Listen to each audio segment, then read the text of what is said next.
Untuk kisah kali ini ada sebuah cerita yang ditulis oleh Agil Ed Saputra dan sebuah kisah yang akan saya bawakan, yaitu kisah yang berjudul Bersekutu dengan Setan. Dan sebelum kita lanjut ke ceritanya, tekan dulu tombol like video ini dan jangan lupa tekan juga tombol subscribe channel ini dan nyalakan juga lonceng notifikasinya agar tidak ketinggalan cerita-cerita lainnya dari channel ini.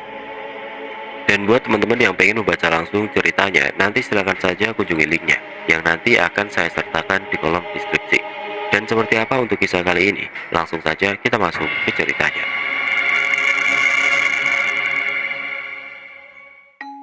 Temanggung pertengahan Januari 1990. Sebut saja Pramono, seorang ayah satu anak ini tengah meletakkan sesaji di sebuah lembah yang tidak jauh dari desa tempat di mana ia tinggal. Hal ini sudah rutin ia lakukan 2 tahun terakhir ini. Tujuannya ambigu, entah ia meminta keselamatan atau meminta kelancaran dalam pekerjaannya yang sempat hancur 3 tahun lalu. Semua ini berawal dari sebuah buku yang ia temukan di kolong lemari usang milik mendiang kakek buyutnya. Tulisan tangan berbahasa Jawa Kawi itu menunjukkan cara menundukkan para jin dan lelembut agar bisa membantu kita. Entah itu membantu dalam hal apa, yang jelas kekalutan Purnomo waktu itu membuatnya iseng mengikuti langkah-langkah yang tertulis di sebuah buku tersebut. Dan entah kebetulan atau bagaimana, ritual itu dirasa Pramono cukup membawa hasil yang signifikan. Terbukti dengan usahanya yang sempat terpuruk lambat laun mulai berkembang besar. Pramono adalah seorang peternak sekaligus belantik atau pedagang sapi. Usahanya yang sempat meredup beberapa tahun lalu karena ketatnya persaingan dan banyaknya kasus aradan atau kematian hewan ternaknya, kini mulai berkembang, melebihi masa kejayaannya dulu. Pramono yakin kejayaan kini berkat dari ritual yang rutin ia lakukan selama ini. Adapun sebenarnya hal yang melatar belakanginya adalah rasa buruk sangka dari diri Pramono sendiri. Ia merasa kehancuran usahanya dahulu dikarenakan oleh hal gaib atau guna-guna dari para pesaingnya. Namun sejak ia melakukan ritual sebut saja tunduk danyak, kendala-kendala dalam usahanya mulai menghilang seperti aradan, sapi yang sakit, malnutrisi, dan pencurian. Tapi ternyata kejayaan Pramono 2 tahun terakhir ini berujung dengan penuh kengerian yang terlambat ia sadari. Kembali ke hari awal, yaitu pertengahan Januari 1990. Pramono yang terbangun di tengah malam dari tidurnya tengah malam merasa panik. Bergegas ia mengambil upor rampe atau berbagai sesaji yang ia sudah siapkan sedari siang tadi. Malam ini adalah malam Selasa Kliwon, ucapnya dalam hati. Malam di mana ia harus rutin meletakkan sesaji di lembah ujung desa. Dengan mengendap-endap karena tidak mau membangunkan anak dan istrinya yang tengah tertidur pulas, Pramono menuntun sepeda motornya dan menyalakannya ketika jauh dari rumah. Ia berangkat ke lembah itu sekira pukul 2 dini hari. Dengan rasa khawatir, Pramono sedikit memacu kendaraannya menuju ke tempat itu, melewati jalan kecil yang dirimbuni oleh pepohonan di sisi kiri dan kanannya. Sampailah di lereng lembah itu. Setelah ia memarkirkan motornya di semak-semak, Pramono mulai menyusuri tanjakan demi tanjakan dengan berbekal penerangan dari lampu senter.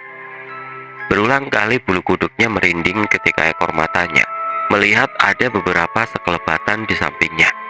Tapi ia mencoba untuk tidak memperdulikan hal itu, sampai akhirnya sampailah Pramono di puncak lembah itu. Segera ia menata sesajen dan membakar kemenyan sembari membaca mantra.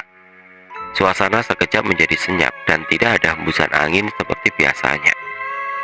Suara hewan malam pun seperti tidak terdengar. Sementara Purnomo masih dengan hikmat mengulang mantra itu hingga kemenyan terbakar habis. Namun setelah itu tiba-tiba ada suara getaran daun dari semua semak-semak di sekelilingnya. Ia masih memejamkan matanya walau mendengar suara itu, dan ia pun dikejutkan oleh tepukan keras di pundak kanannya. Seketika Pramono langsung terperajat dari silanya, menoleh ke kanan dan ke kiri. Tidak ada siapapun di sekitarnya. Dan angin pun berembus dengan kencang, diiringi suara entah dari siapa itu, dan berkata, "Pulang." Mendengar itu Purnomo langsung bersujud dan berlari turun dan pulang menuju rumahnya dengan perasaan yang kalut. Tidak biasanya Pramono merasa setakut ini. Sesampainya di rumah, ia langsung mencuci kakinya dan beranjak tidur kembali, sembari bertanya-tanya ada apa gerangan terjadi. Hingga tidak terasa ketika rasa kantuk mulai menyerang, dan ketika ia dalam keadaan setengah tertidur, Pramono mengalami ketindihan. Tubuhnya tentu tidak bisa bergerak, lehernya seperti dicekik, dan ketika ia membuka matanya, Pramono melihat ada sosok hitam bertanduk yang tengah duduk di atas tubuhnya. Sosok itu seperti mencekik Pramono. Ia yang mencoba berontak tapi memang sulit. Sosok itu terlalu kuat, sampai akhirnya ketika tubuh Pramono mulai lemas, sosok itu melepaskan cekikannya dan hilang begitu saja. Pramono langsung terbangun dengan nafas yang terengah-engah. Ia pun menengok ke sisinya, tapi istri dan anaknya yang harusnya tidur di sampingnya kini menghilang. Nampaknya Pramono terbangun di tempat lain. Ruangan itu menjadi gelap dan terlihat sisi terang di depannya, yang mana di situ terdapat sebuah keranda mayat dan sosok pocong yang berdiri di dekatnya. Pramono sempat mengusap-ngusap matanya untuk meyakinkan tentang apa yang tengah dilihatnya.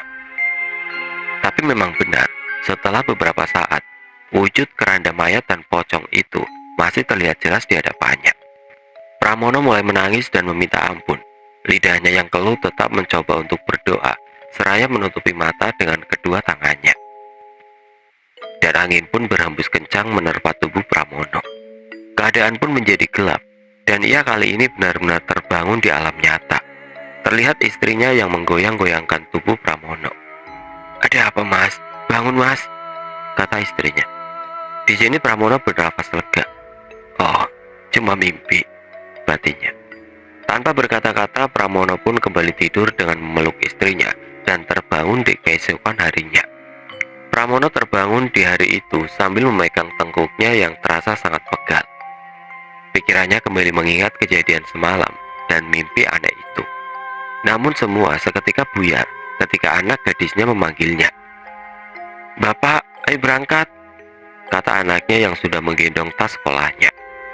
Pramono pun segera mencuci mukanya dan bergegas ke garasi, mengeluarkan motornya. Ia mengantarkan anaknya ke sekolah.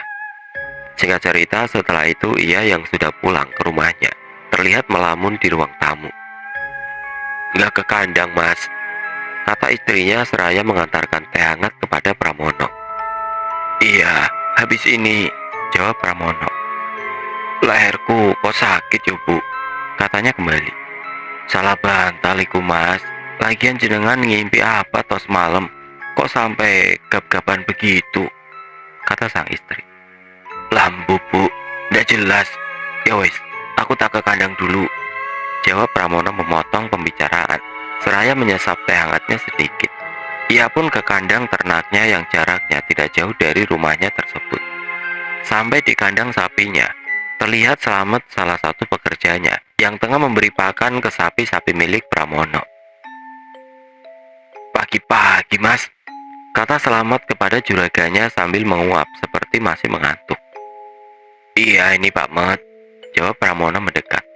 Pak Slamet terus menguap sambil sesekali meringis, memegangi pundaknya. Pramono pun bertanya, "Kenapa Pak Met? Kurang tidur, Pok?" "Nggak bisa tidur, Mas, malam.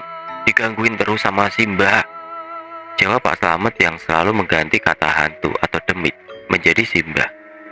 "Alah, biasa toh, Pak," jawab Pramono, dan mereka pun tertawa bersama. Jadi Pak Slamet ini adalah pekerja Pramono yang bertugas menjaga kandang ternak. Jadi beliau ini kalau malam menginap di kamar yang sudah disediakan di area kandang. Beliau juga bisa dibilang orang yang kelewat berani dan sudah biasa bersentuhan dengan hal-hal seperti itu. Tapi dari raut wajahnya, apa yang beliau lalui semalam sepertinya berbeda. Pramono dan Pak Slamet pun lanjut dengan obrolan tidak penting sambil menyusuri kandang yang memanjang. Hingga tidak selang beberapa lama, Mbok Sumini, yaitu istri Pak Slamet, datang membawakan bubur ketan, bakal Pak Slamet sarapan. Untung Mbok Sumini membawa lebih, Mereka pun sarapan di balai depan kandang dengan nikmat. Walau berlauk aroma kotoran sapi, namun sepertinya mereka sudah biasa dengan suasana ini. Tapi tidak selang beberapa lama terdengar dari arah kandang terdengar gumaman dari sapi yang suaranya tidak biasa. Disusul dengan suara gaduh. Brak! Spontan Pak Slamet langsung memeriksanya dan tidak selang beberapa lama, Pak Slamet berteriak, "Bogel, Pak!" Mendengar itu Pramono langsung menghampiri, disusul oleh Mbok Sumini di belakangnya. Dan di situ terlihat Bogel, nama sapi limosin super yang bobotnya hampir 700 kilo itu, limbung tiarap. Nafasnya terengah-engah sambil terus menggumam kesakitan. Waduh, Pramono menepuk jidatnya. "Sana Pak Met, panggil Mas Samsuri." Katanya menyuruh Pak Slamet memanggil Samsuri, seorang mantri hewan. Tapi belum sampai Pak Slamet beranjak keluar, nafas si Bogel sudah tersegal-segal. Pramono sudah hafal betul ini tidak akan terselamatkan. Dia pun mencabut golok di pinggangnya dan menyembelihnya. Tidak ada perlawanan sama sekali dari sapi itu. Pak Slamet dan istrinya melongo melihat juragannya merugi. Bagaimana tidak? Untuk ukuran si Bogel ini, harganya bisa mencapai 3-4 jutaan. Kalau dikurskan di tahun ini, mungkin bisa mencapai 20 jutaan lebih. Pramono kembali duduk di balai dengan baju yang penuh noda darah dari sapi yang terpaksa ia sembelih. Terlintas di pikirannya tentang kejadian beberapa tahun lalu, yang mana ternaknya suka tiba-tiba mati tanpa sebab yang jelas. Pak Slamet menghampiri dan menjelaskan bahwa tadi pagi sapi itu baik-baik saja sebelum limbung. Pramono juga mengiyakan pasalnya pengecekan kesehatan sapinya yang baru dilakukan sehari lalu. Hasilnya sehat-sehat saja. Dan beberapa saat kemudian, dua pekerjanya pun datang. Sebut saja Jono dan Pak Imin. Pak Slamet segera mengajak mereka untuk memotong dan menguliti sapi itu. Namun di sini, hal mengejutkan terjadi lagi, karena sudah tercium bau bangkai dari sapi itu. Sangat aneh. Belum sampai 30 menit daging si Bogel sudah membusuk.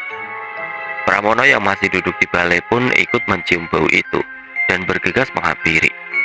Pramono hanya bisa bertolak pinggang sambil menggelengkan kepalanya. Mau tidak mau mereka pun urung memotong sapi itu dan atas perintah dari Pramono, si Bogel pun dikubur. Pramono kesal setengah mati, raut wajahnya kecewa. Jangan sampai kegagalan dahulu terulang lagi, batinnya. Dengan muka lesu, Pramono pun kembali ke rumahnya dan menceritakan rincian kejadian itu kepada istrinya. Sang istri yang lugu pun hanya bisa menyuruh Pramono untuk sabar. Singkat cerita, malam pun tiba. Pramono tengah duduk di teras depan rumahnya sambil menyesap kopi. Tidak henti ia memikirkan tentang kejadian tadi. Jangan-jangan ada yang guna-guna aku lagi. Batinnya yang selalu yakin menganggap bahwa kegagalan bisnisnya beberapa tahun lalu adalah akibat dari guna-guna seseorang yang iri dengan usahanya. Tidak terasa waktu sudah semakin malam. Namun Pramono tidak kunjung masuk ke dalam rumahnya. Istrinya yang sempat mengajaknya masuk pun diajukannya. Entah berapa batang rokok yang sudah ia bakar.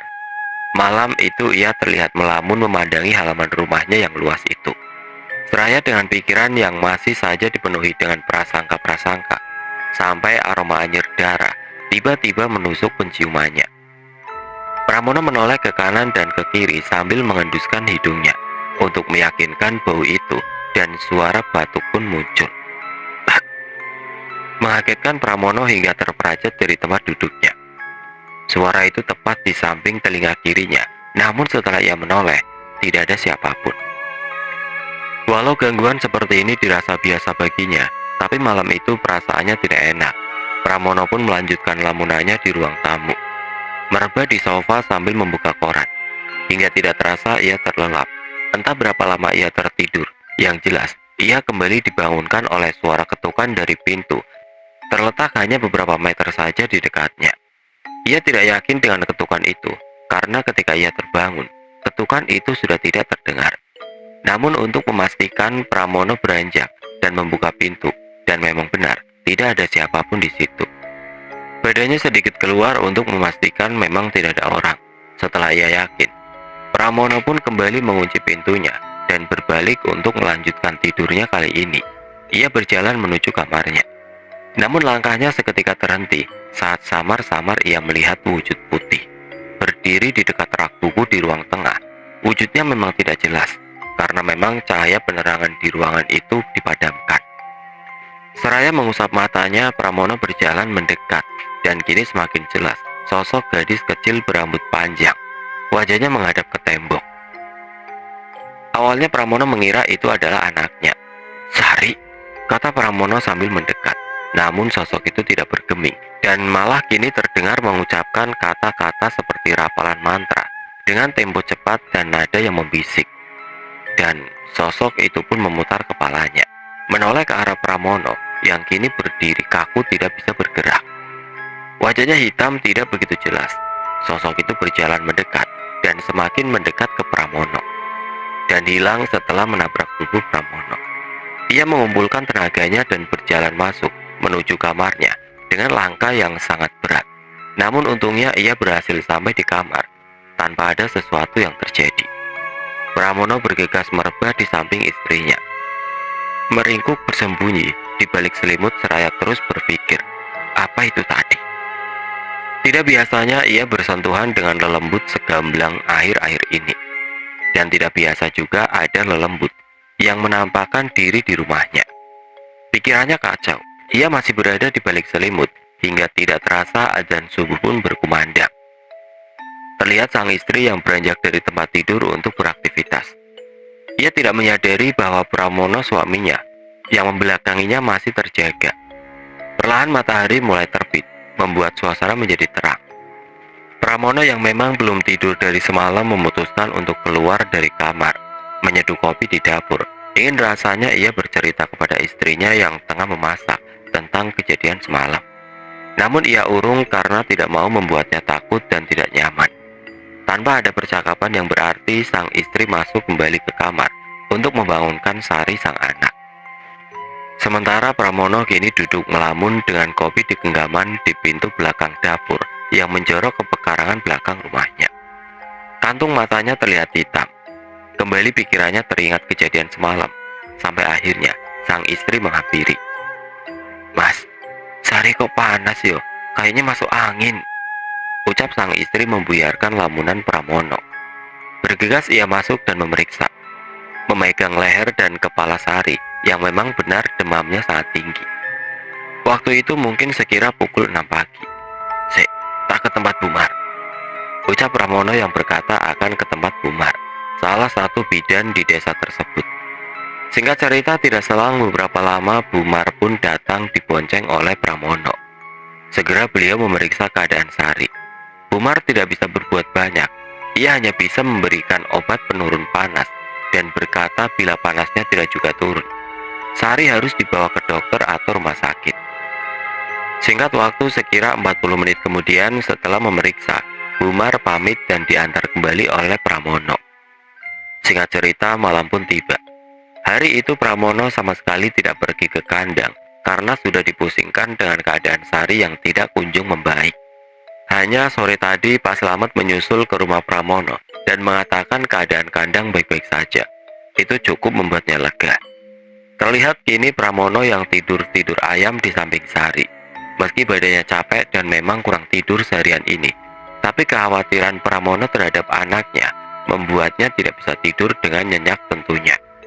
Malam itu sekira pukul 9 malam, sang istri sepertinya sudah tidur di sampingnya. Sementara Pramono yang masih menutup kedua matanya dengan satu lengan dan sesekali memeriksa keadaan anaknya yang sering mengigau. Mungkin keadaan ini dipicu karena demam Sari yang cukup tinggi. Pikiran Pramono perihal lembut yang dilihatnya kemarin malam sudah hampir ia lupakan karena teralihkan oleh keadaan anaknya ini. Sampai akhirnya ada yang mengetuk pintu rumahnya. Tok, tok, tok, tok, tok, tok. Pramono tidak curiga karena sekarang belum terlalu larut. Dengan kalem ia beranjak dari tempat tidurnya dan pergi memeriksa. Namun setelah sampai depan dan ia membuka pintu, tidak ada siapapun di luar. Brengsek, gerutu Pramono. Rasa takutnya ditimbun oleh kekesalannya. Ia kembali menutup pintu dengan sedikit membanting dan masuk lagi ke kamarnya. Di dalam di ujung ranjang, Pramono tidak lagi bisa tidur. Rasa kantuknya terusir oleh ketukan tadi. Ia menatap langit-langit kamar dengan sesekali melirik ke arah jendela dengan tirai semi transparan. Luar seperti terlihat terang karena memang kamarnya agak gelap. Sari kembali mengigau. Dengan sigap Pramono membelai dan menenangkannya. Tapi tidak selang beberapa lama, ketukan itu muncul lagi. Tapi kali ini dari kaca jendela kamarnya. Tok, tok, tok. Dengan tempo yang lambat. Sontak Pramono spontan langsung menoleh ke arah tersebut. Dan ia seperti melihat bayangan hitam yang berdiri di balik jendela kamarnya.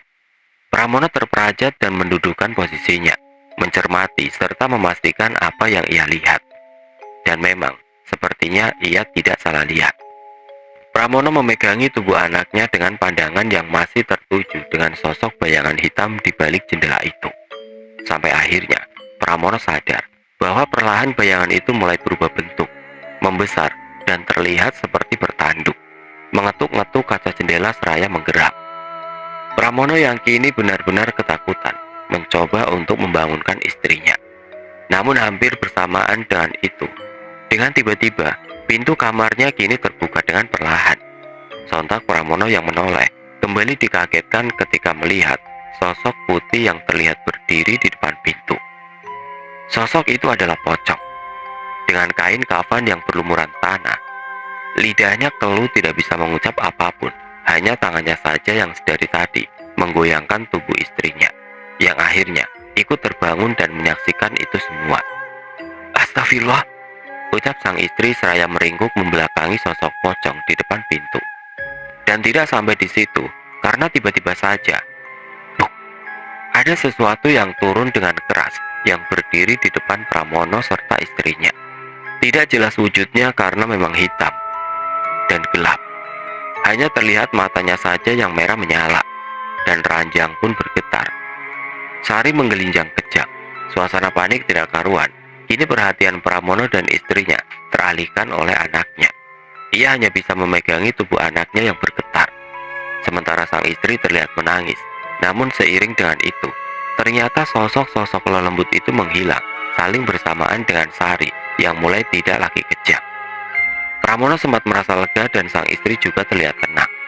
Namun tidak berlangsung lama, karena setelah itu, "Bu, Sari," ucap Pramono lirih yang langsung menempelkan telinganya ke dada anaknya.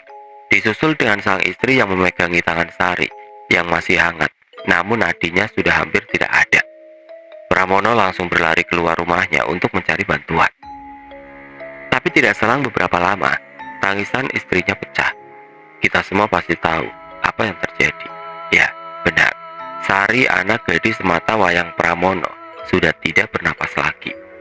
Dan Pramono yang kembali datang pun harus menerima kabar pilu ini. Tatapannya mendadak kosong mendengar tangisan istrinya di dalam.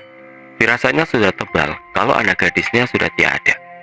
Tidak butuh waktu lama, kabar kematian Sari, anak Pramono, langsung menyebar di seluruh desa. Banyak orang yang kaget dengan berita ini. Pasalnya Sari ini anaknya sehat dan ceria. Bahkan malam sebelum ia sakit, Sari masih terlihat mengaji di surau dekat rumahnya. Dan memang itu juga kegiatan rutin Sari setiap sorenya. Kematiannya memang aneh dan mendadak. Apakah ini ada hubungannya dengan ritual Pramono di lembah keramat itu? Singkat waktu, sudah 40 hari kepergian sang anak Sari. Pramono dan istrinya masih dalam masa berkabung tentunya. Tapi di sini, Pramono belum sadar kalau ini adalah buah dari ritualnya. Ia masih sibuk berburuk sangka kalau ini adalah ulah dari orang yang tidak menyukainya. Berbeda juga dengan sang istri yang memang tidak tahu menahu tentang ritual itu. Sang istri menganggap kematian anaknya disebabkan murni oleh penyakit, walaupun ia juga sempat melihat penampakan sebelum Sari kejang dan meninggal. Bila hari ini adalah tepat 40 hari kepergian anaknya, berarti kurang lebih kemarin atau hari ini, Pramono harus melakukan ritual itu lagi.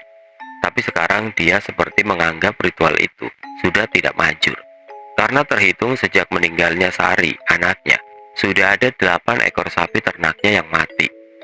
Jadi sekarang Pramono memutuskan untuk meninggalkan ritual itu. Tanpa ia sadari, ada sesuatu yang akan mengancamnya di kemudian hari, yang belakangan diketahui disebabkan oleh jin yang menagih akan ritual itu. Masih di hari yang sama, malam itu setelah prosesi tahlilan, terlihat warga cepat-cepat beranjak pulang. Karena kebetulan malam itu hujan gerimis, begitu juga dengan para ibu-ibu yang sedari sore membantu istri Pramono menyiapkan kudapan ikut berpamitan satu persatu. Karpet yang terbentang di ruang tamu juga belum sempat dirapikan. Terlihat Pramono yang duduk menyiku di sudut ruangan dengan peci yang miring, menghisap rokok dan sesekali mengumpulkan asapnya ke langit, seakan melepaskan beban pikirannya yang cukup berat akhir-akhir ini. Tidak selang beberapa lama istrinya mendekat, seraya memberikan segelas kopi hangat. Mereka kini duduk bersama dengan kepala sang istri yang tersandar di pundak Pramono. Hujan yang tadi gerimis berubah menjadi deras, dan tidak selang beberapa lama, Pak Slamet menerobos masuk seakan terburu, tanpa mengetuk pintu rumah juraganya. Dengan masih mengenakan mantel, Pak Slamet memberi kabar yang tidak mengenakan. Kalau satu sapi ternaknya mati lagi. Istrinya terkejut, tapi tidak dengan Pramono yang dengan santai dan tanpa beranjak dari posisinya, menyuruh Pak Slamet segera mengubur bangkai sapi itu. Pak Slamet pun mengerti dan berpamitan. Pramono dan istrinya masih duduk bersama tanpa pembicaraan untuk beberapa saat. Hingga akhirnya pintu rumahnya kembali diketuk, lebih tepatnya digedor. Sigap sang istri membukanya, namun tidak ada siapapun di luar sana. "Mungkin kena angin, Bu," ucap Pramono karena memang malam itu hujan turun sangat lebat, disertai angin kencang. "Ayo tidur aja, Bu," ucap Pramono kembali, mengajak istrinya masuk ke kamar. Dan mereka pun beranjak tidur. Dengan hujan yang tidak selang beberapa lama mulai semakin mereda, menyisakan rintik-rintik yang tidak begitu bisik. Pramono dan istrinya tampak tertidur lelap.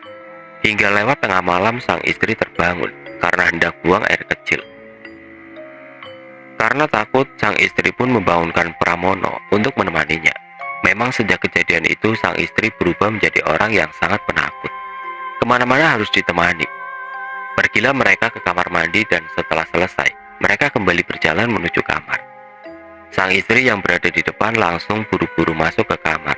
Namun ketika setengah badannya masuk, ia segera mundur keluar lagi sambil menarik gagang dan menutup pintu.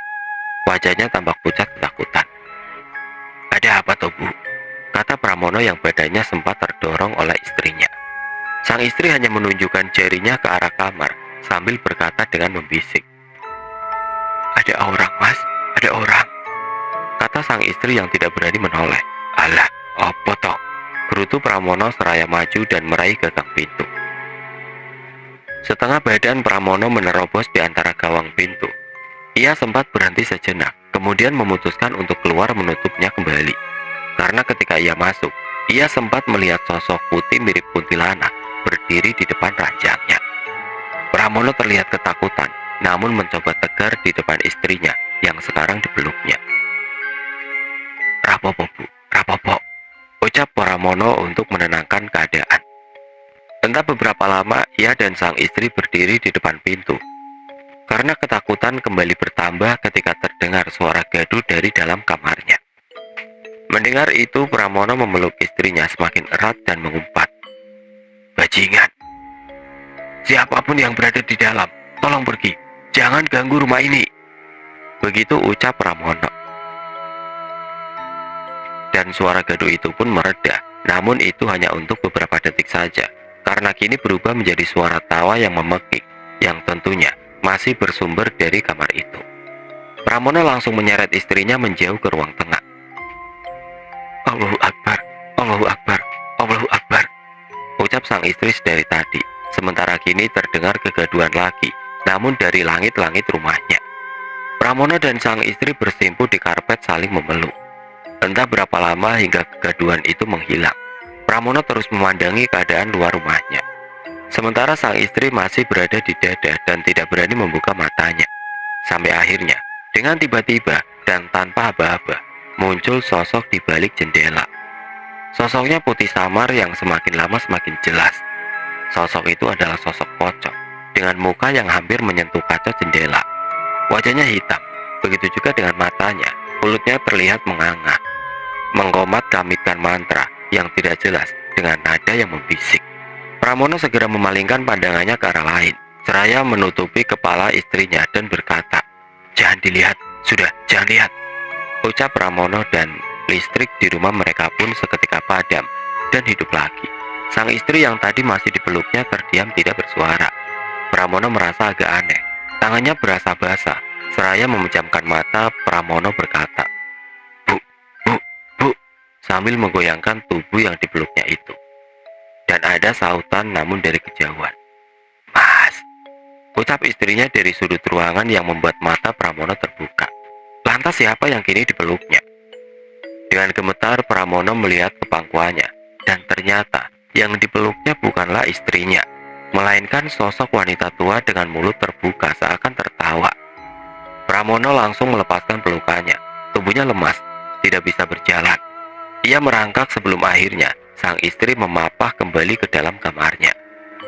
"Ada apa, Mas? Ada apa?" ucap istrinya di dalam kamar, yang sepertinya tidak tahu apa yang terjadi. Pramono masih bingung dengan sikap istrinya, namun dia belum bisa berkata-kata. Hingga keesokan harinya, Pramono yang kini sedikit demam karena shock pun mulai bercerita detail kejadian malam itu, yang langsung dibantah istrinya yang keheranan. Jadi belakangan diketahui malam itu istrinya tidak pernah merasa membangunkan Pramono untuk mengantarnya ke kamar mandi. Istrinya juga tidak merasa melihat penampakan di rumahnya malam itu. Jadi siapa yang membangunkan Pramono, mengajaknya ke belakang, melihat penampakan bersama dan saling berpelukan.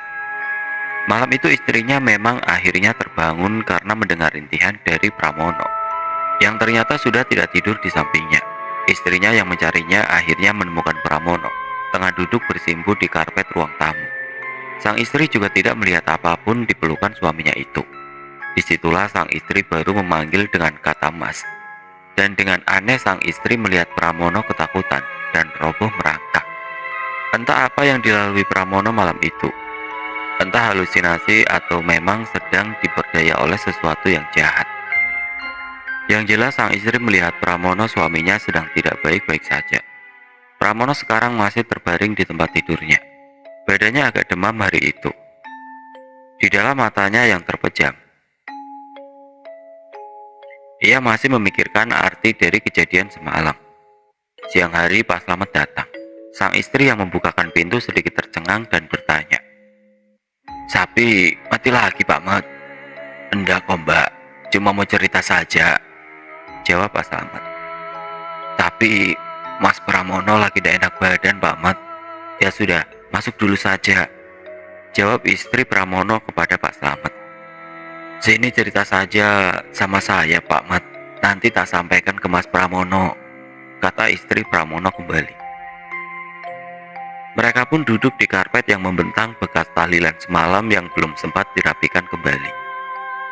Di sini terjadi perbincangan yang cukup panjang dan dalam antara Pak Slamet dan istri Pramono. Pak Slamet bercerita bahwa sudah 40 hari ini, sejak meninggalnya Sari, beliau ketika tidur di kandang sering didatangi atau diganggu oleh makhluk halus. Awalnya Pak Slamet membiarkan itu, karena memang beliau ini sudah terbiasa bersentuhan dengan hal-hal seperti itu. Tapi belakangan ini, teror dari lelembuti kandang dirasa Pak Slamet sudah mengkhawatirkan. Puncaknya adalah semalam, sebelum beliau mengabarkan tentang satu sapinya yang mati. Jadi malam itu, atau tepatnya semalam, Pak Slamet akhirnya melihat sendiri makhluk yang membuat sapi-sapi itu mati. Singkatnya begini, Pak Slamet yang akan beranjak tidur sehabis memeriksa para sapi, tiba-tiba dipaksa untuk bangun ketika mendengar suara gumaman aneh dari salah satu sapi di kandang. Pak Slamet segera beranjak dan mencari sumber suara itu. Berbekal lampu senter yang dayanya hampir habis, beliau berjalan pelan agar tidak menimbulkan suara, seraya menyoroti sapi yang berada di kanan dan kiri satu persatu. Sampai akhirnya beliau menemukan sumber suara itu. Meski jaraknya masih beberapa meter, perasaannya sudah tidak enak. Dengan keberaniannya, Pak Slamet mencoba menyoroti sumber suara itu, yang ternyata bersumber dari kandang nomor 3 dari sudut. Namun ketika hampir benar-benar dekat, Tiba-tiba lampu senternya mati. Pak Slamet dengan rasa yang sudah tidak karuan, berhenti sejenak dan memukul-mukul senter yang digenggamnya. Hingga tidak selang beberapa lama senter pun kembali menyala. Segera Pak Slamet mendekat dengan sedikit berlari dan langsung menyoroti sapi itu. Namun ternyata, apa yang dilihatnya tidak hanya sapi, melainkan sosok tinggi hitam yang tengah mengapit tubuh sapi itu dengan kedua kakinya.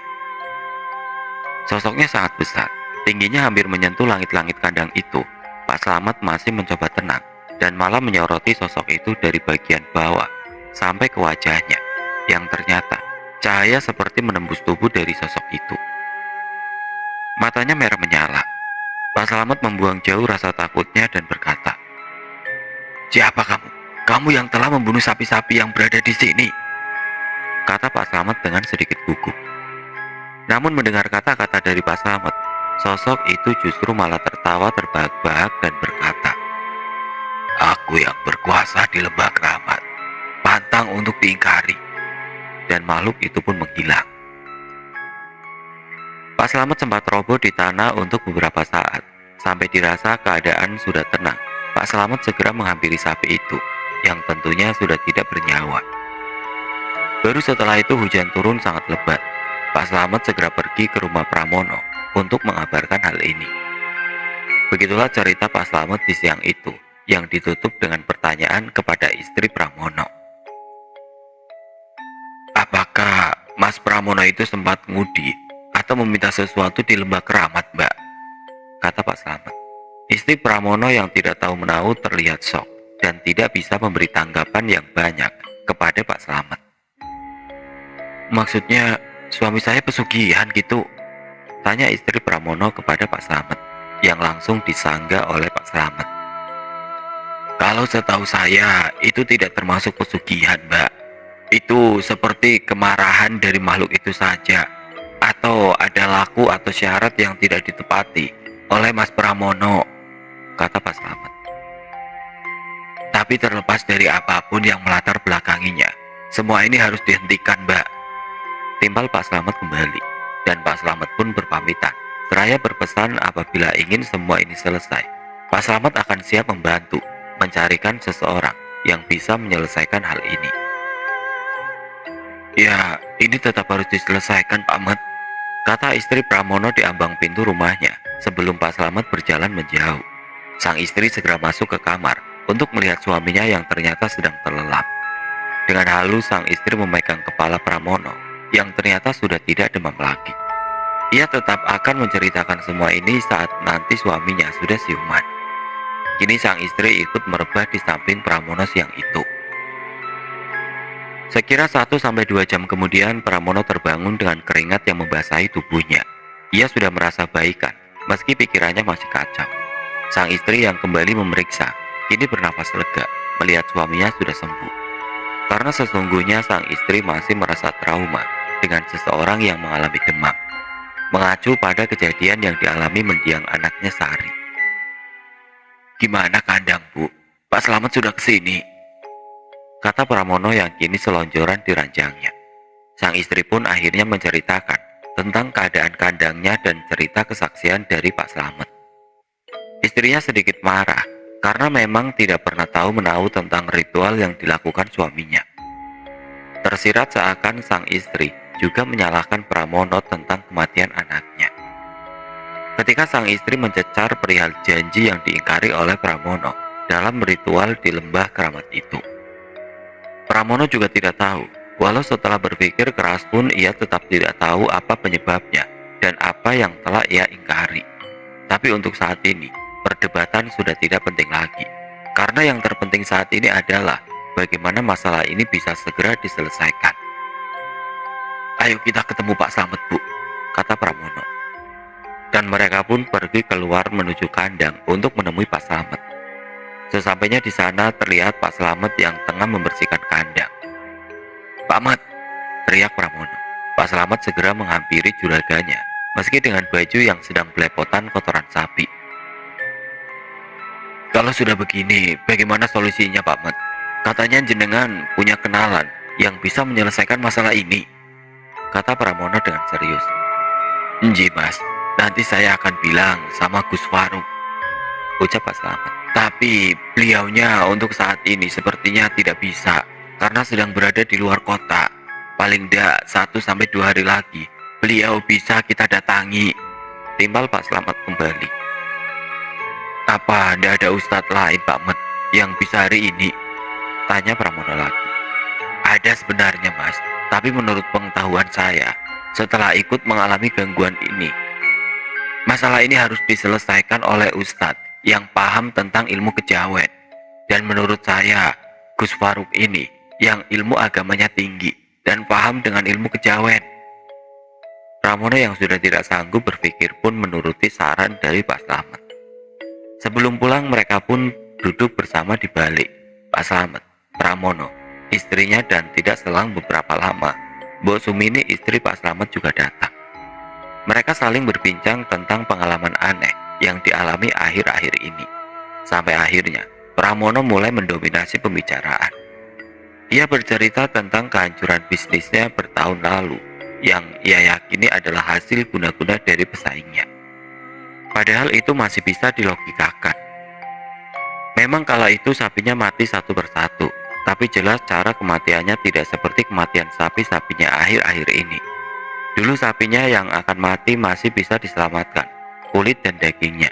Beda dengan yang sekarang dengan waktu kurang dari 30 menit saja, sapi yang mati langsung menjadi busuk dagingnya, tidak bisa diselamatkan. Tapi mungkin waktu itu Pramono tidak bisa berpikir jernih. Ia menganggap kematian itu dikarenakan sihir jahat. Dalam keputusasaan, Pramono pun pergi ke rumah masa kecilnya. Awal tujuannya sih hanya untuk menenangkan pikiran. Hingga akhirnya tidak sengaja, ia menemukan sebuah buku yang dibungkus kain kafan. Ditemali dan disegel menggunakan tetes kemenyan. Pramono yang penasaran langsung membuka bungkusan itu dan membuka satu persatu halamannya. Ini bukan buku cetak pastinya, karena tulisan yang ada di dalamnya adalah tulisan tangan. Pramono membolak-balik halaman demi halaman buku yang ditulis dengan bahasa Jawa Kawi itu, sampai akhirnya ia menemukan satu halaman yang bertuliskan mantra ritual tolak bala tunduk danyang. Yang kalau diartikan adalah ritual tolak bala menundukkan lelembut penguasa. Pramono yang sepertinya tertarik lanjut dengan membaca mantra itu sekilas dan langsung menuju tulisan paling bawah yang bertuliskan syarat-syarat bagaimana menjalankan ritual ini. Dan entah kebetulan atau tidak, hari itu adalah hari yang tepat menjadi salah satu syarat ritual itu, yaitu hari Selasa Kliwon. Tanpa berpikir dan penuh keyakinan, Pramono langsung keluar membawa buku itu dan mencari syarat-syarat yang tertulis di bawah mantra itu. Dan malamnya, Pramono pun mulai memilih tempat untuk melakukan ritual itu. Dari beberapa tempat angker yang berada di dekat desanya, Pramono memilih tempat paling angker menurut orang-orang, yaitu Lembah Keramat. Ia pun melakukan ritual untuk pertama kali, dan memang tidak ada kejadian yang begitu menyeramkan, hanya timbul angin kencang saat kemenyan itu terbakar. Sembari membaca mantra itu lewat salinan tulisan, karena memang kala itu Pramono belum hafal betul, ia menyelipkan beberapa permintaan, seperti kebangkitan usahanya dan kehancuran usaha milik para pesaingnya. Hingga kemenyan itu pun mati, Pramono pun pulang dengan rasa masih penuh keraguan apakah ini benar-benar bisa bekerja. Namun selang sehari setelah ritual itu, seperti timbul keyakinannya untuk bangkit. Dengan sisa modal, ia mulai membeli sapi-sapi muda yang kurus untuk ia gemukan dan dijual kembali. Dan ternyata mulai ada perkembangan yang signifikan dengan usahanya. Pramono pun mulai yakin dan melanjutkan ritual itu secara rutin setiap malam Selasa Kliwon. Dan hal yang tidak ia sadari adalah satu persatu pesaingnya sesama peternak mulai tumbang satu persatu. Usaha Pramono pun mulai berkembang lebih besar dari masa keemasannya dahulu hingga 2 tahun ini. Dan ternyata kini akan kembali hancur lagi. Begitu kira-kira pembicaraan dari Pramono di kandang itu sampai tidak terasa.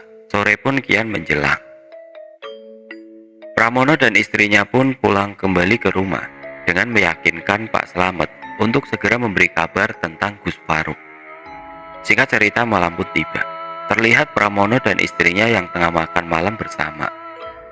"Mudah-mudahan tidak ada apa-apa ya, Bu," ucap Pramono kepada istrinya. Sang istri pun mengaminkannya. Setelah itu Pramono mulai berkeliling rumahnya untuk memeriksa semua penerangan di setiap ruangan itu menyala. Berharap ini bisa sedikit mengurangi rasa takutnya. Tidak lupa ia juga melapisi tirai jendelanya yang semi transparan itu dengan kain sarung. Dan setelah itu Pramono dan istrinya pun beranjak untuk tidur. Suasana sunyi malam itu membuat mereka segera terlelap sampai akhirnya ada suara. Duk, duk, duk. Dan sayup-sayup istrinya pertama kali terbangun mendengar suara itu yang sepertinya berasal dari sebuah lemari baju di depan ranjang mereka. Sang istri tentu spontan memandang ke arah sumber suara. Matanya mengernyit mendadak terbelalak ketika tahu yang dilihatnya adalah sosok pocong yang tengah membentur-benturkan kepalanya di lemari jati itu. Seketika sang istri langsung menutup matanya kembali, seraya tangannya meraih dan menggoyangkan Pramono, suaminya, yang masih tertidur. Sementara di balik mata sang istri, yang masih terpejam, suara benturan pocong itu masih berlanjut. Sampai akhirnya Pramono pun ikut terbangun. Ia terlihat masih mengusap-ngusap matanya, sampai ia mendadak terkejut melihat apa yang ada di depannya itu. Sempat terperangah untuk beberapa saat, Pramono kini menutup matanya sembari memeluk istrinya. Dan suara benturan itu masih tetap ada, namun lama-lama melirih dan menghilang. Setelah bertahan beberapa waktu, akhirnya Pramono dan istrinya membuka matanya perlahan. Namun pocong itu ternyata masih ada, kini dengan posisi yang berbeda. Tidak seperti tadi posisinya membelakangi. Kini pocong itu berdiri menghadap mereka berdua. Entah mengapa antara Pramono dan sang istri kini sama-sama tidak bisa bergerak. Menutup mata saja mereka tidak bisa. Pandangan mereka seakan terhipnotis untuk terus memandangi sosok pocong itu, yang lama-kelamaan mulai mengeluarkan tangan dari balik punggungnya. Aneh sekali. Dan perlahan sosok pocong itu pun mendekat, menuju mulut ranjang, dan ketika benar-benar dekat, pocong itu berkata dengan lirih kepada Pramono dan istrinya, "Ayo, ikut aku pulang," katanya sekecap dari sosok tersebut, dan tidak selang beberapa lama, sosok pocong itu pun menghilang begitu saja. Terlihat Pramono dan istrinya masih duduk saling berpelukan di atas ranjang.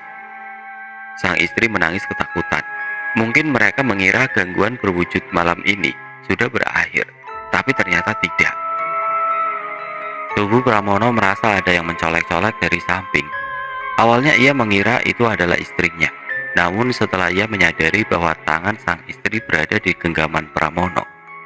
"Waduh, apalagi nih?" batin Pramono. Dengan perlahan ia menoleh ke arah sesuatu yang masih mencoleknya itu. Dan setelah dilihat betapa kagetnya Pramono ketika ada satu tangan yang keluar dari tembok. Pramono langsung bergerak menjauh dengan sedikit membopong istrinya. Sementara saat ini, tangan itu seperti masih mencoba meraih Pramono dengan melambai-lambai. Entah tangan siapa itu, yang jelas itu bukan tangan manusia. Sampai akhirnya, semua gangguan mendadak hilang. Suasana berubah menjadi senyap. "Ayo, kita tidur di luar saja, Bu," kata Pramono. Tapi tidak ada jawaban dari sang istri, sampai akhirnya Pramono kaget setelah melihat hidung istrinya mengeluarkan darah. "Bu, Bu," ucap Pramono menggoyangkan tubuh istrinya yang sepertinya pingsan. Pramono merasa panik saat itu, tidak bisa tergambarkan. Namun ia mencoba untuk tetap tenang dengan membawa istrinya berbaring di ruang tengah. Tubuhnya gemetar menahan amarah. Pramono pun berdiri mengambil golok yang menggantung di samping rak di ruangan itu, mengeluarkan bilahnya dan berkata, "Aku sekarang tidak takut. Keluar kalian semua. Kalau berani, hadapi aku," ucap Pramono dengan penuh amarah. Dan tidak berselang lama setelah itu, Pramono seperti melihat sesuatu ramai yang lalu lalang di depan rumahnya. Begitu juga suara desikan daun dari pohon rambutan di halaman depan yang seperti sengaja digoyangkan. Ketakutan Pramono mulai muncul lagi. Namun di sini ia tetap mencoba untuk menepisnya. Dengan golok yang masih dalam genggaman, Pramono mulai berjalan maju dan mengintip apa yang terjadi di luar rumahnya dari balik jendela. dan samar-samar ia melihat sosok hitam besar yang tengah berjalan ke arah rumahnya. Cara jalannya hampir mirip manusia, namun ukuran tubuhnya sangat tidak wajar. Pramono masih memandangi sosok itu, namun ketika jaraknya semakin dekat, Pramono memilih untuk mundur. Pramono berdiri di dekat istrinya yang masih tidak sadarkan diri. Masih dengan golok di genggaman tangannya, Pramono mencoba tegar. Sampai akhirnya tidak selang beberapa lama, terdengar ketukan dari pintu depan rumahnya. Ia yakin itu adalah pengejawantahan dari sosok tadi. Tak, tak, tak. Pintunya diketuk dengan keras. Pramono mencoba mengumpulkan keberaniannya untuk berbicara kepada sosok yang mengetuk pintu rumahnya. Namun belum sampai ia mengucapkan kata, tiba-tiba ketukan itu berubah menjadi suara tawa dengan suara yang keras dan dalam. Pramono mencoba menata nafasnya, dan dengan tubuhnya yang gemetar tidak terkendali, Pramono berkata kepada sosok yang sepertinya berada di balik pintu itu. "Sini masuk kalau berani mengganggu keluargaku, langkahi dulu mayatku," kata Pramono dengan tegas, namun agak sedikit terbata-bata. Tawa itu pun tidak terdengar lagi, namun tiba-tiba, brak! Sosok hitam itu muncul jatuh dari langit-langit dan kini berada tepat di depan Pramono. Ia kaget bukan kepalang, hingga sempat roboh ke lantai. Sosok itu berjalan mendekat ke arah Pramono yang masih tersungkur di lantai. Ia masih menggenggam erat goloknya, meski kini Pramono sedikit demi sedikit memundurkan posisinya, sampai akhirnya Pramono mulai gelap mata dan berdiri. Ia memejamkan matanya, seraya maju mendekati sosok itu, hingga mereka pun kini saling berhadapan-hadapan. Pramono sempat membuka matanya dan memejamkan lagi dengan membabi buta. Ia pun menghubah-gabikan goloknya sambil berteriak, "Migato, Migato!" Entah berapa lama itu terjadi, yang jelas saat ia kembali membuka matanya, sosok itu sudah menghilang. Dan tidak selang beberapa lama, terdengar suara, "Mas!" dari istrinya yang tiba-tiba saja siuman dari pingsannya. Mereka pun duduk bersama di ruangan tengah itu. Setelah melewati hal-hal ini, tentu mereka tidak akan bisa tidur kembali. Mereka pun kini terjaga saling berpelukan. Sesaat Pramono menoleh ke arah jam yang menempel di dinding ruangan itu yang menunjukkan pukul 3 pagi. Mereka berdua melamun tanpa ada pembicaraan, hingga tidak terasa azan subuh berkumandang. "Ayo sholat, Bu," kata Pramono yang cukup mengagetkan istrinya. Pasalnya Pramono ini jarang sekali sembahyang.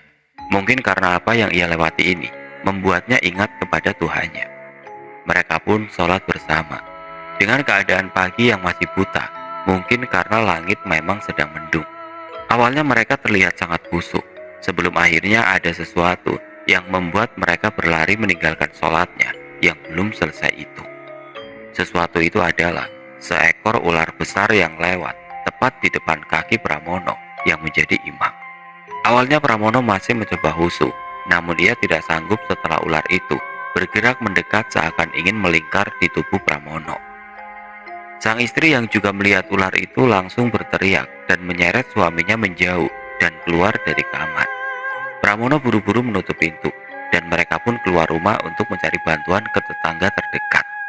Hingga tidak selang beberapa lama, mereka pun kembali bersama beberapa warga. Pak Somad adalah salah seorang hansip di desa tersebut, langsung menerobos masuk kamar dengan membawa sebilah kayu. Disusul dengan Pak D. Sunari, tetangga samping rumah Pramono. Mereka mulai memeriksa dan mencari di setiap sudut ruangan kamar itu, membolak-balikan kasur dan menggeser beberapa perabot seperti toilet dan lemari. Namun sampai matahari benar-benar terbit, hasilnya nihil. Ular itu tidak ditemukan bagaikan hilang di telan bumi. "Ini tidak beres, Mas. Sampean tadi benar-benar melihat ular itu," ucap Pak Somad kepada Pramono, yang secara bersamaan ditimpali oleh Pak D. Sunari. "Rumah ini memang sepertinya sedang tidak beres, Mas Pram," timpal Pak D. Sunari, yang setelah terjadi obrolan singkat, akhirnya Pak D. Sunari pun menebalkan pendapatnya tentang ketidakberesan rumah Pramono ini. Karena ternyata beberapa hari yang lalu Pak D. Sunari sempat melihat sosok di depan rumah Pramono ini. Beliau ini bisa dibilang mempunyai kelebihan. Beliau juga sangat biasa melihat hal-hal seperti itu. Namun Pak D. Sunari ini selalu terlihat enggan untuk menceritakan hal-hal yang berbau mistik seperti ini dan sering memilih untuk tidak memperdulikannya. Namun beda halnya dengan kasus Pramono ini. Pak De Sunari yang tempo hari sempat melihat sesuatu, seperti mempunyai intuisi yang tidak baik. Jadi karena itulah, beliau memutuskan untuk bercerita dengan harapan agar masalah ini lekas ditangani. Begini kira-kira kesaksian dari Pak De Sunari. Di tahun 90-an ini memang belum semua rumah mempunyai kamar mandi dan saluran pembuangan sanitasi. Jadi masih banyak warga yang melakukan aktivitas seperti mandi, mencuci pakaian dan buang air di sebuah belik atau MCK umum yang biasanya tersebar di beberapa tempat di desa tersebut. Sama halnya dengan Pak De Sunari ini, yang juga belum mempunyai kamar mandi sendiri. Singkat cerita, suatu malam, Pak De Sunari harusnya tidur nyenyak, terpaksa harus bangun karena ingin buang air besar. Dengan sedikit terburu karena hasrat itu sudah hampir memuncak. Diraihnya sarung dan senter baterai di sampingnya. Segera beliau keluar kamar. Dengan agak cepat, Pak De Sunari melangkah. Meski terbatas tembok yang tinggi dan pohon mangga, rumah Pak De Sunari ini memang berada persis di samping rumah Pramono. Pak De Sunari berjalan melewati rumah Pramono. Ia sempat menoleh ke arah rumah yang besar itu. Tidak ada perasaan apa-apa. Pak De Sunari hanya membatin, kasihan dengan Pramono yang belum lama ini anaknya meninggal. Ia pun berlalu begitu saja. Langkahnya kini semakin terburu. Menyusuri jalan desa yang kala itu masih minim penerangan menuju ke bilik tersebut. Sesampainya di sana dan melakukan aktivitasnya, Pak De Sunari segera beranjak pulang. Kini langkahnya lebih santai karena tidak ada lagi yang membuatnya harus terburu-buru. Seraya menghisap tembakau, Pak De Sunari berjalan sambil sesekali mengarahkan lampu senternya ke semak-semak gelap yang dilaluinya. Sampai akhirnya ketika ia melewati rumah Pramono, langkahnya terhenti melihat bayangan hitam yang tengah berdiri di depan pintu rumah Pramono. Ini hantu apa manusia? Batin Pak De Sunari seraya mengarahkan sorot lampu senternya ke arah sosok hitam tersebut. Dahinya mengernyit menyorot sosok itu perlahan, karena memang jaraknya lumayan jauh, terhalang halaman rumah Pramono yang luas. Wah, bukan orang ini kayaknya, batin Pak Sunari yang masih menyoroti sosok itu dari bawah ke atas. Dan dugaannya benar, ketika lampu sorotnya mengarah ke bagian atas atau kepala dari sosok tersebut, Pak De Sunari seperti melihat sesuatu yang lancip menempel di kepala sosok itu. Bersamaan dengan itu, sepertinya sosok itu menyadari kehadiran Pak De Sunari, karena tiba-tiba sosok itu berjalan mundur, lebih tepatnya berlari mundur, menghampiri Pak De Sunari yang masih berdiri tanpa takut. Sampai akhirnya ketika jarak antara sosok itu dan Pak De Sunari sudah benar-benar dekat, perlahan sosok itu membalikan badannya dan kini menghadap ke Pak De Sunari yang lagi-lagi tidak bergeming. Di sini Pak De Sunari mendeskripsikan wujud dari sosok itu mirip dengan sapi atau kerbau yang bertubuh manusia. Tubuhnya sangat besar, dengan tinggi kurang lebih 3 meter. Sosok itu menatap Pak De Sunari dengan nafas yang keras. Pak De Sunari juga menatap balik sosok tersebut. Meski harus sedikit mendongakkan kepalanya, mereka pun saling bertatap-tatapan untuk beberapa saat. Sampai akhirnya sosok itu berbicara.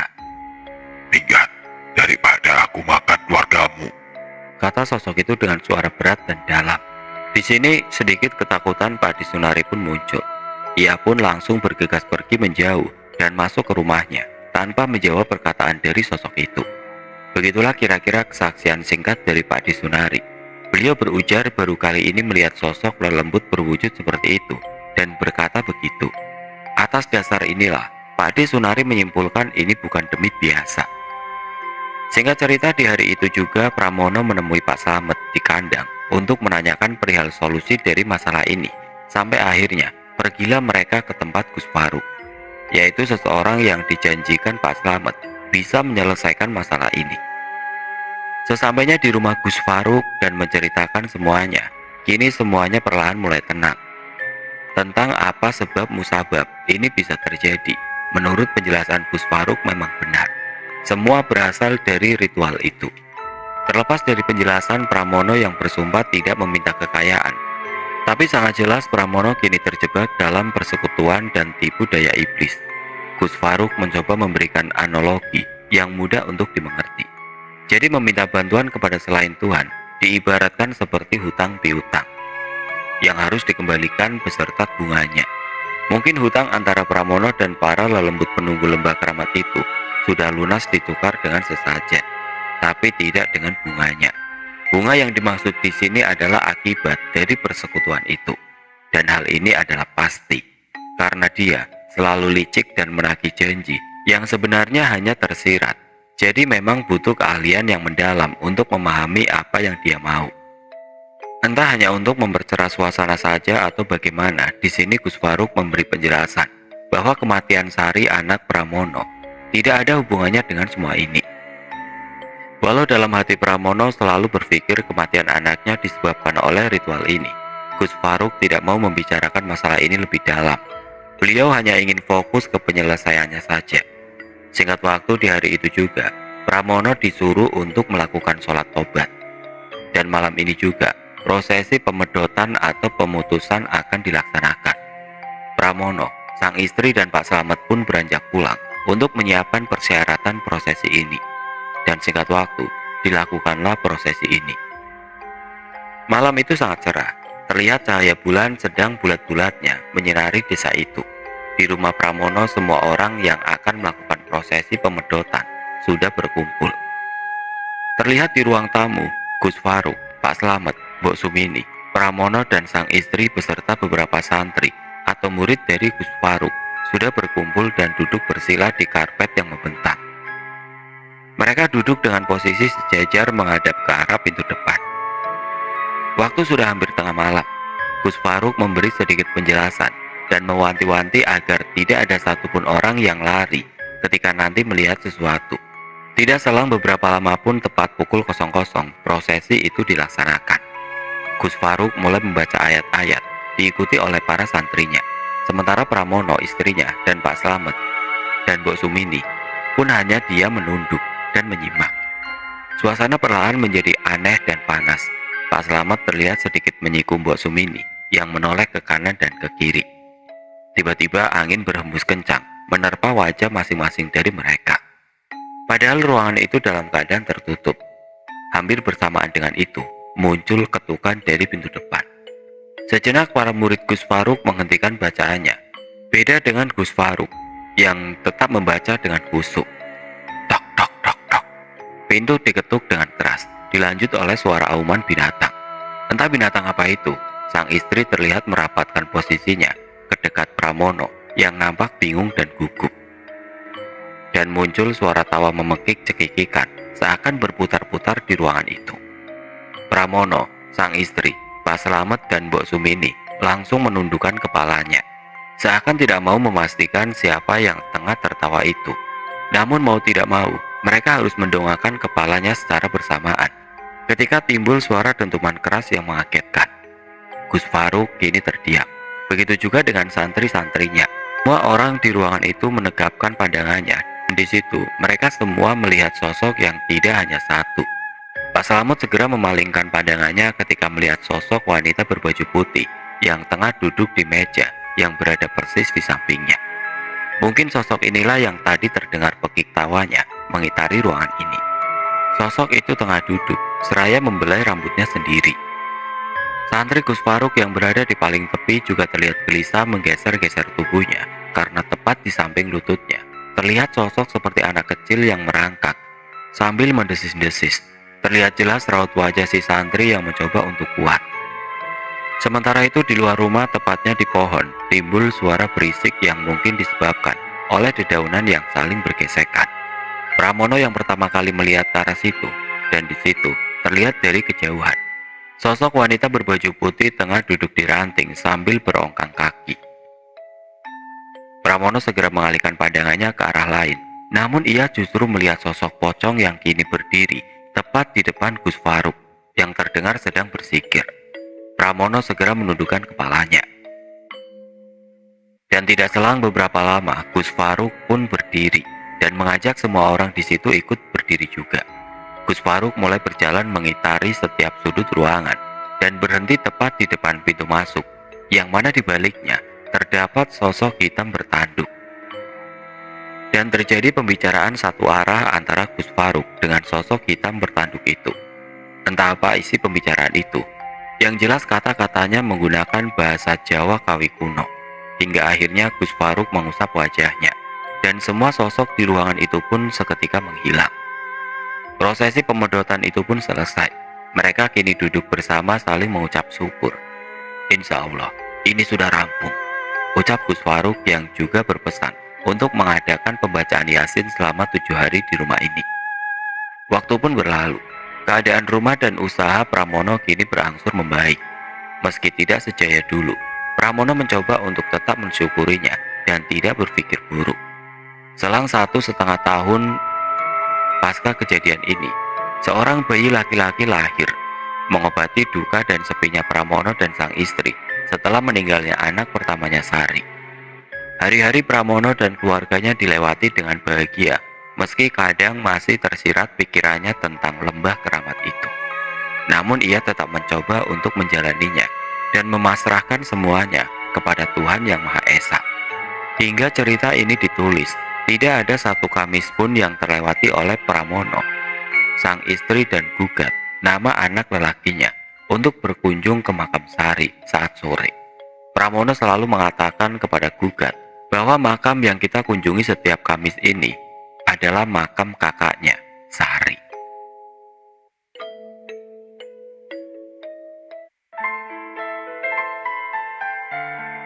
Oke teman-teman, sekian untuk cerita kali ini.